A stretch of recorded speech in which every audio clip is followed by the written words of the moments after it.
Hello and welcome into our notes. Today we're focusing again on absolutism, but we're looking a little bit more into France in particular, and particularly how the reign of King Louis XIV really transforms France during this age of absolutism. So let's dive in. Before we talk about Louis XIV, let's move back a little bit. When we look at absolutism in France, you really can go all the way back to Henry of Navarre. And he is kind of the original lineage of this family where we can really start to talk about absolute rule in France. Originally, Henry is a Huguenot. And this is really important because we're living in a time where absolutism usually comes about because of some sort of instability. And we know that in Europe at this time, we're dealing with any sort of instability, whether it's economic or it's political instability, but oftentimes we see social instability because of the issues related to the Reformation and the religious infighting that we see in Europe. So Henry decides that he's going to convert to Catholicism, mainly as a way of trying to prevent religious fighting in France. Because again, France was majority Catholic, so he sought that conversion as a way of trying to protect the peace in France. The thing that he does to try to placate or try to please everybody is known as the Edict of Nantes. And the Edict of Nantes is passed in 1898. This statement basically says that religious toleration is accepted as a practice in France, which again allowed people to be able to practice either Protestantism or Catholicism without any sort of big consequences, that this freedom was granted to them.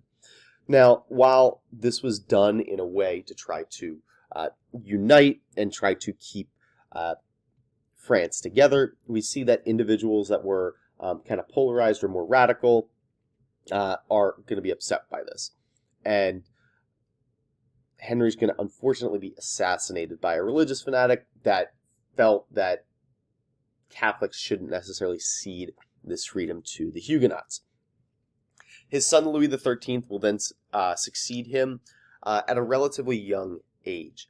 And the problem with this is that Louis really does not necessarily run France himself. He's reliant on others to kind of help maintain the affairs of the state.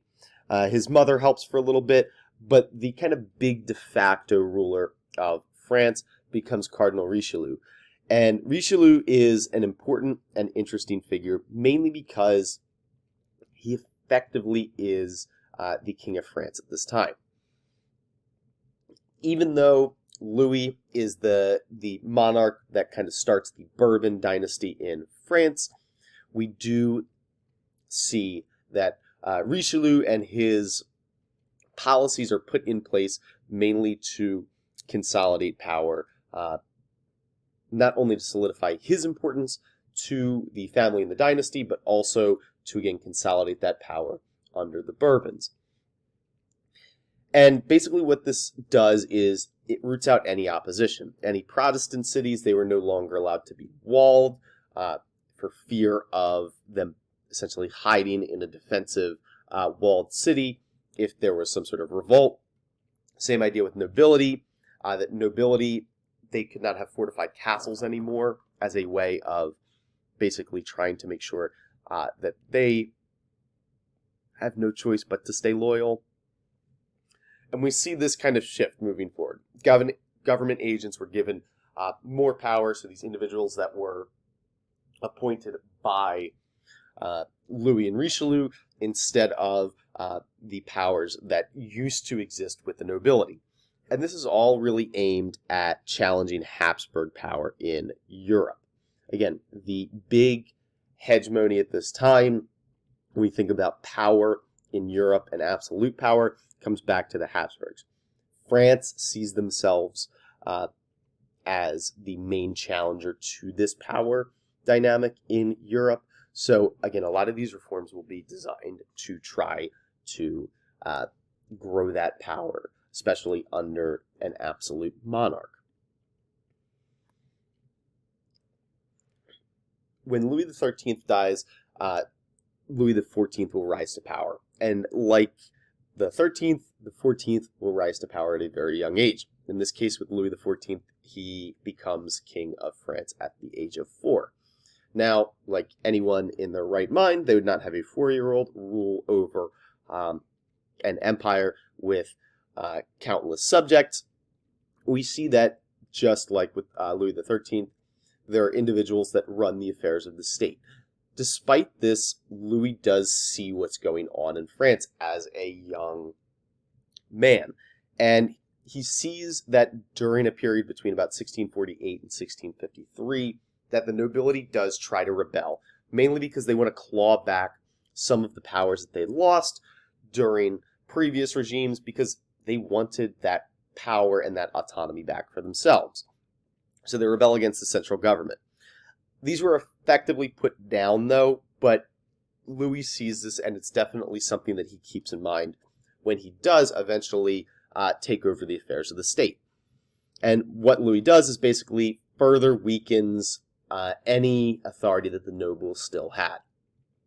He empowers people that are called intendants, and these intendants were essentially the tax collectors and justices of the peace in France that would be in the different localities around the country. And these people were not, again, autonomous, but they were given power by the central absolute monarch, in this case, Louis XIV. Louis also decides that he is going to consolidate power socially even further by canceling the Edict of Nantes, again, showing that he has full control socially over religion and what message is getting put out there by kind of cutting off any freedom that Protestant groups had prior to this. And then he also increases economic control. This is around the time period where we start to see the rise of more mercantile economies, and Louis wants to make sure that the economy is controlled as he sees fit. So he starts using high tariffs on foreign goods, as well as the beginning of these colonies that the French set up as a way of increasing colonial raw materials that are brought into France from their possessions abroad. And one of the things that we see with Louis is that he becomes kind of the quintessential example of the absolute monarch. And especially because of some of the lines that we see when people talk about him, as well as what he says.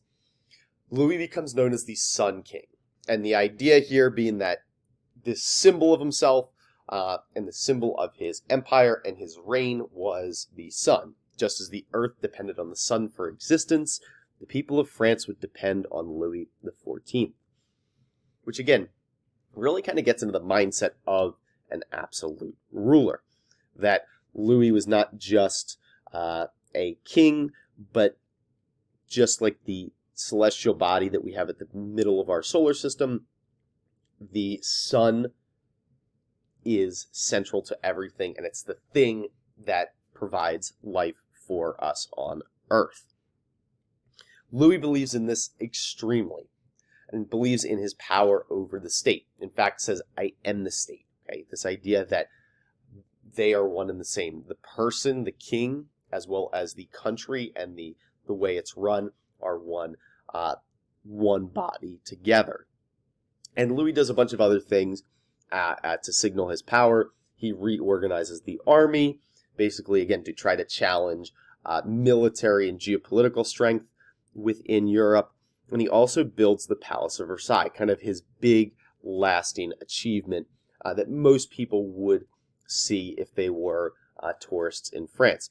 The Palace of Versailles is a cool 20,000 acres that are ornately designed, both the outdoor gardens as well as some of the interior spaces of the palace.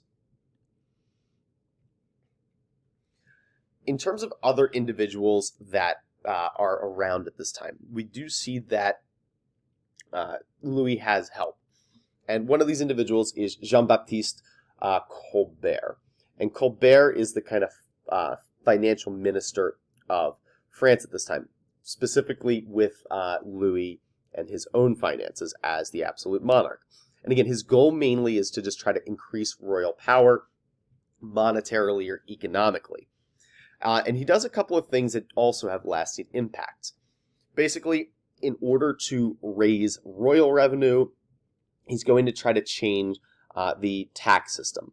And this is done mainly to try to reduce corruption and essentially increase efficiency. But we do see that at this time, because his main goal, again, is to increase royal power and wealth, we start to see higher taxes, especially on the lower classes of France. And this is going to be something that does have severe consequences down the road.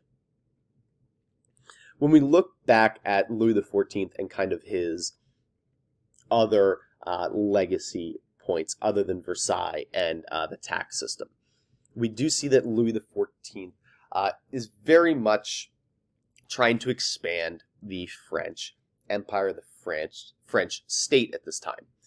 And what that really looks like is during his 54-year reign, about 30 of that is spent in a state of war.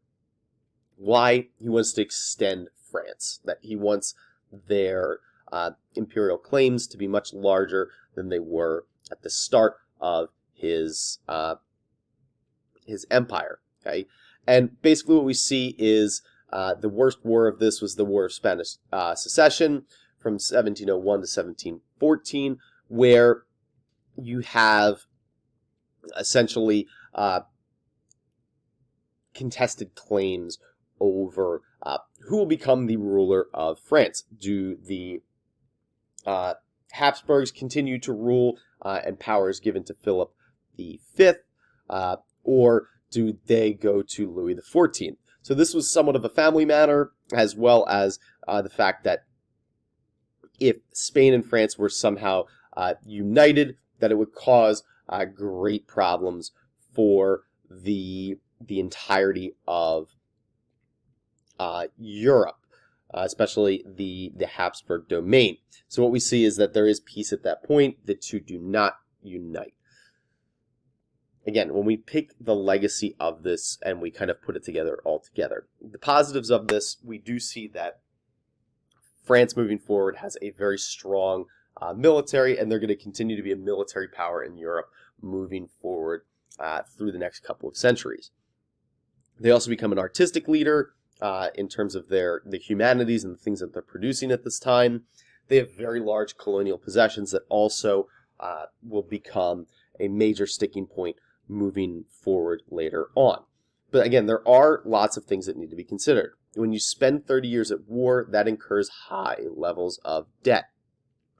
And one of the ways that this is remedied, or it's tried, or they at least try to remedy, is through high taxes on the lower classes. This is going to anger a lot of individuals, and as time continues, we're going to see that this will lead to the eventual French Revolution. So next class, if you would like to listen in a little bit more, we'll talk about some of the monarchs that existed in Central Europe, particularly in Prussia and Austria. Thank you again for listening, and hope you come back for part 3.